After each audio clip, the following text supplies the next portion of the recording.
আসসালামু আলাইকুম, কেমন আছেন সবাই? আশা করি সবাই অনেক ভালো আছেন। আলহামদুলিল্লাহ, আপনাদের দোয়ায় আমিও অনেক ভালো আছি। আর আজকে ভিডিওটি শুরু করার আগে আপনাদের মনে করে দিব, যদি আমার ভিডিওটি ভালো লেগে থাকে অবশ্যই ভিডিওটি দেখে একটি লাইক দিয়ে দিবেন। আর দেখে যদি ভিডিওর কোনো একটি অংশ ভালো লেগে থাকে তাহলে গঠনমূলক একটি সুন্দর ছোট্ট করে একটি কমেন্ট করে দিবেন। আপনারা যদি আপনাদের আঙ্গুলের চাপে একটি লাইক দিয়ে দেন এবং একটু কমেন্ট করেন তাহলে কিন্তু ভিডিওর প্রতি অনেক আগ্রহ বেড়ে যায় এবং আপনাদেরকে নতুন নতুন ভিডিও দিতে অনেক ভালো লাগে। ঘুম থেকে ওঠার পর সর্বপ্রথম কাজ হচ্ছে আমার বিছানা গোছানো। বিছানাটা গোছানো থাকলে মনে হয় পুরো ঘরটা একদম পরিষ্কার এবং পরিপাটি হয়ে আছে। তাই সর্বপ্রথম সবাই যখন ঘুম থেকে উঠে যায় তারপরে হচ্ছে আমি এই কাজটাই আগে করি, যেন ঘর দেখতে ভালো লাগে, একদম ফাঁকা ফাঁকা লাগে। আর তারপর হচ্ছে যা যা কাজ থাকে সব কিছু আস্তে আস্তে করে নেই, যেমন কাপড় ধোয়া। আর কাপড় ধোয়ার কথা কি বলবো, সেটা তো হচ্ছে প্রতিদিনেরই একটা কাজ, এটা হচ্ছে রুটিন মাফিক কাজ, প্রতিদিন এটা করতেই হবে, কারণ আমাদের ঘরের সদস্যদের সবার কাপড় চোপড়ই হচ্ছে প্রতিদিন ধুতে হয়। আর এখন যেহেতু শীতকাল, সকাল সকাল কাপড় না ধুলে হচ্ছে সেগুলো শুকাতে চায় না, আর ভিজা থাকলে কাপড় একটা গন্ধ হয়ে যায়, তাই সকাল সকাল হচ্ছে আমি কাপড়টা ভিজিয়ে নিয়েছি। আর টেবিল ম্যাটগুলো হচ্ছে অপরিষ্কার হয়েছিল, তাই সেগুলোকে হচ্ছে ভিজিয়ে নিয়েছি। আজকে সবগুলো টেবিল ম্যাট ধুয়ে দিব, কারণ হচ্ছে এর আগে যখন বিছিয়েছিলাম সেই খাবারগুলো পরে কেমন যেন উপরে ছাতা ছাতা পড়ে গেছে। তাই সকালবেলা নাস্তা করাও কিন্তু আমাদের শেষ, এর ফাঁক দিয়ে হচ্ছে সবাই নাস্তাও খেয়ে নিয়েছি। নাস্তা খাওয়ার পর হচ্ছে এখন কিছু প্লেট টেট ছিল, সেগুলো হচ্ছে ধুয়ে নিলাম। তারপর সকালে নাস্তা খাওয়ার পর যেহেতু টেবিলটা একটু নোংরা হয়েছে তাই ভাবলাম টেবিলটাও ভালো করে পরিষ্কার করে নিই। আর হচ্ছে আজকে একটু ভীম দিয়ে পরিষ্কার করে নিচ্ছি। সকালবেলা হচ্ছে আইস ট্রেটা ধুয়েছিলাম, আইস এত পরিমাণ আইস হয়েছিল তো খোলাই যেত। এইগুলো এই ড্রয়ারগুলো ধুইতে হবে, আজকে সময় নেই, আজকে দেবো না। আর এখানে হচ্ছে আমার মেয়ে যে বোন এসেছিল পরশু দিন, হঠাৎ করে রাতের বেলা একটা দরকার এসেছিল, সকালবেলা আবার চলে গেছে। সে হচ্ছে আসার সময় দুধ নিয়ে এসেছিল 10 কেজি, এগুলো হচ্ছে এখন ফ্রিজে রেখে দিব। আর এখানে আমি এখন নিচে থেকে বাজার করে নিয়ে এসেছি। মুরগি রান্না করব আজকে, বেগুন ভাজি করব। আর এখানে 2টা শসা আনছি, ফ্রিজে আরও 2টা আছে। 2টা শসার দামই 25 টাকা। আর এইখানে এনেছি টমেটো, সব কিছুর এত দাম।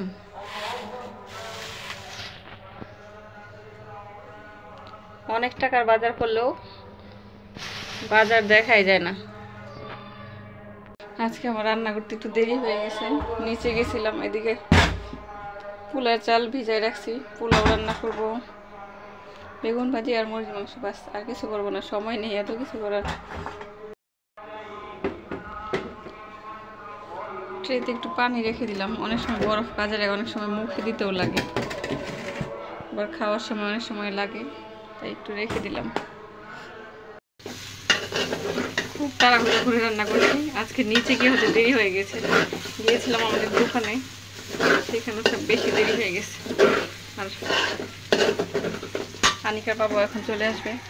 এক চুলায় দিয়েছি বেগুন ভাজি, আর এক চুলায় পোলাও, আর এদিকে হচ্ছে আরও কিছু আছে, 2বারে ভাজতে হবে।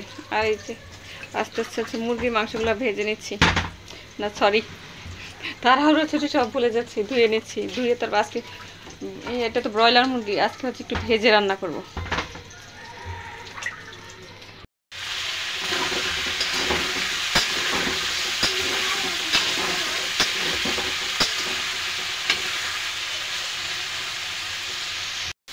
মুরগিটা ভেজে নিয়েছি, তারপর এখন হচ্ছে হলুদ মরিচ আদা রসুন সব কিছু দিয়ে যা যা লাগে মাংস রান্না করতে, টমেটো দিয়ে হচ্ছে একটু কষিয়ে নিচ্ছি।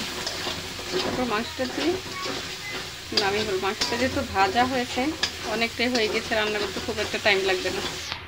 রান্নাবান্না গোসল সব শেষ করে এখন আসছি যে টেবিল ম্যাটগুলো ধুয়েছিলাম সেগুলো ছাড়িয়ে দিতে। আমি কিন্তু অর্ধেক কাপড় সকালেই হচ্ছে ধুয়ে ফেলেছিলাম, কারণ সেগুলো যেহেতু আমাদের পরার কাপড় ছিল, আর যেগুলো পরার কাপড় থাকে সেগুলো হচ্ছে মচমচা করে একদম পুরা রোদে না শুকালে আমার ভালো লাগে না, তাই সেগুলো হচ্ছে আগেই ধুয়ে ফেলেছি। আর সেগুলো হচ্ছে শুকিয়েও গেছে, আমার কাপড়, আনিকার বাবার কাপড়, আনিকার কাপড়, ওগুলো হচ্ছে শুকিয়ে গিয়েছে। আর গোসল করার পরে হচ্ছে আমি এই টেবিল ম্যাটগুলো ভাবলাম যে এগুলো ছাড়িয়ে দেই, এগুলো হচ্ছে বাতাসে বাতাসে পানি ঝরে তারপর শুকিয়ে যাবে। আজকের জন্য প্রায় সব কাজই কমপ্লিট হয়েছে, জানি না পরে আর কি করতে হবে। এখন হচ্ছে খাওয়া দাওয়ার পালা। এই হলো আজকে রান্না বান্না। আর আজকে সালাদ করেছি একটু বিরিয়ানির মশলা দিয়ে, তাহলে গ্রানটা ভালো হয়, যেহেতু ধনিয়া পাতা নেই ঘরে, তাই এখন হচ্ছে খাবো। খুব ক্ষুধা লেগেছে, খেয়ে দিয়ে তারপর কথা বলবো আবার। আনিকার যেহেতু সকাল 6টা বাজে ক্লাস থাকে, কিন্তু আমি তাকে 6:30টায় নিয়ে যাই। হুজুরের কাছে বলা আছে যে আমি তাকে 6:30 বাজে নিয়ে যাব। তাকে হচ্ছে 6:30 বাজে মাদ্রাসায় দিয়ে আমি হচ্ছে হাঁটতে চলে যাই। কিন্তু আমি প্রতিদিন একা একা হাঁটলেও শুক্রবার হচ্ছে আনিকাকে নিয়ে হাঁটি। হাঁটলে সে হচ্ছে অনেক মজা পায়, তাই প্রতি শুক্রবার হচ্ছে আনিকাকে নিয়ে আমি হাঁটতে যাই। কিন্তু এই শুক্রবারে হয়েছে এক বিপত্তি। আমি কোনোভাবেই হচ্ছে ঘুম থেকে সজাগ পাইনি। সকালে উঠে দেখি যে 7টা বেজে গেছে, আর ঘুম থেকে উঠে হচ্ছে সে বলল, মা হাঁটতে যাবে না? আর দেখে যে সূর্য উঠে গেছে, আর অমনিতে সে কান্নাকাটি শুরু করে দিয়েছে, কেন হাঁটতে নিয়ে যাই না। আমি বললাম যে আমিও তো হাঁটতে যাইনি, সজাগ পাইনি কি করে। সে বললো যে রাতের বেলা তুমি কেন অ্যালার্ম দিয়ে রাখো? তাই তাকে বললাম যে সকালে হাঁটতে যাইনি তো কি হয়েছে, আমরা বিকেল বেলা ঠিকই ঘুরতে যাবো।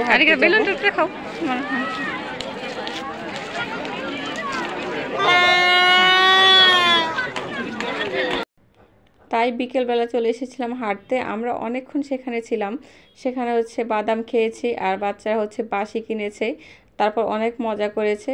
ঘুরে ফিরে হচ্ছে রাতের বেলা চলে এসেছে, আর গিয়ে দেখি সেখানেও প্রচুর মানুষ। এখানে হচ্ছে প্রতিদিনই মানুষ থাকে, বিশেষ করে শুক্রবার দিন হচ্ছে প্রচুর মানুষ হয়। সবাই বাচ্চা কাচ্চা ফ্যামিলি নিয়ে ঘুরতে আসে, খাওয়া দাওয়া করে।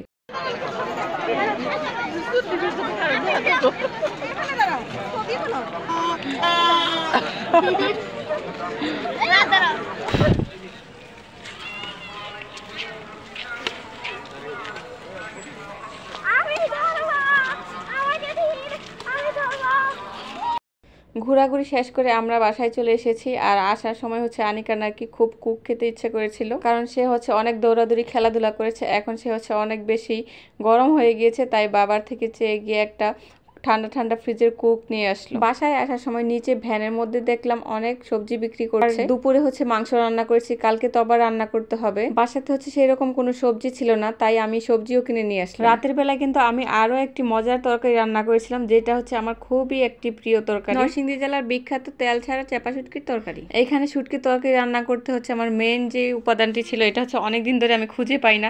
আজকে যেহেতু পেয়েছি সেজন্য আমি হচ্ছে নিয়ে আসলাম, আর ভাবলাম এখনই তরকারি রান্না করে ফেলবো। মেন জিনিসটি হচ্ছে মিষ্টি কুমড়ার ডগা। এটা যেহেতু এদিকে সহজে পাওয়া যায় না, চোখে পড়লো তাই নিয়ে আসলাম। রান্না শেষ করে বসেছিলাম, আর হঠাৎ করে মনে হলো আনিকা তো কালকে ড্রাগন খেয়েছিল, সেটার হচ্ছে এক পিস, এটা ফ্রিজে থাকলে তো নষ্ট হয়ে যাবে। আমার যেহেতু মনে থাকে না অনেক সময়, তাই এখন মনে হলো, ভাবলাম যে এখন বের করে এটা খেয়ে ফেলি। ড্রাগন হচ্ছে আমার খুবই প্রিয়, তার চেয়ে বেশি প্রিয় হচ্ছে আনিকার। সে তার জন্য হচ্ছে ড্রাগন এনেছিলাম ওই দিন চৌরাস্তা থেকে, সবগুলোই খেয়ে ফেলেছে। আর এক পিস হচ্ছে ছিল, সেটা হচ্ছে আমি বাটিতে করে রেখে দিয়েছিলাম। ওদিকে আনিকা হচ্ছে তার রাতের খাবার খেয়ে ফেলছে। তাকে বললাম যে প্রায় 9টা 9:30 বেজে গেছে, তুমি এখন খেয়ে ফেলো, কারণ তাকে তো আবার সকাল সকাল উঠতে হয়, তাহলে এর জন্য হচ্ছে সকাল সকাল ঘুমাতেও যেতে হয়। সেজন্য আনিকাকে খাবার দিয়ে দিলাম, সেও হচ্ছে খেয়ে নিচ্ছে, তারপর ঘুমিয়ে যাবে। আর এদিক দিয়ে দেখলাম আমার তরকারিটা প্রায় হয়ে এসেছে। মিষ্টি কুমড়ার ডগা দিয়ে এই শুটকির তরকারিটা আমার কিন্তু অনেক পছন্দের। আর আজকে কিন্তু শুধু মিষ্টি কুমড়ার ডগা দেইনি, সাথে দিয়েছি বড় আলু, খোসা সহ ছোট আলু, মিষ্টি কুমড়া, সিম, বেগুন এইসব। আর এইভাবে কিন্তু এই সবজি দিয়ে শুটকির তরকারিটা রান্না করলে আরও অনেক ভালো লাগে। আর যেহেতু এটা তেল ছাড়া রান্না করা হয়, তাই জন্য হচ্ছে যে শুটকির ঘ্রাণটা এটা অনেক ভালো লাগে। আর এই তরকারিটা আমি কিভাবে রান্না করি সেটা একদিন সবাইকে রেসিপি আকারে দেখাবো। আজকে এই পর্যন্তই, আল্লাহ হাফেজ।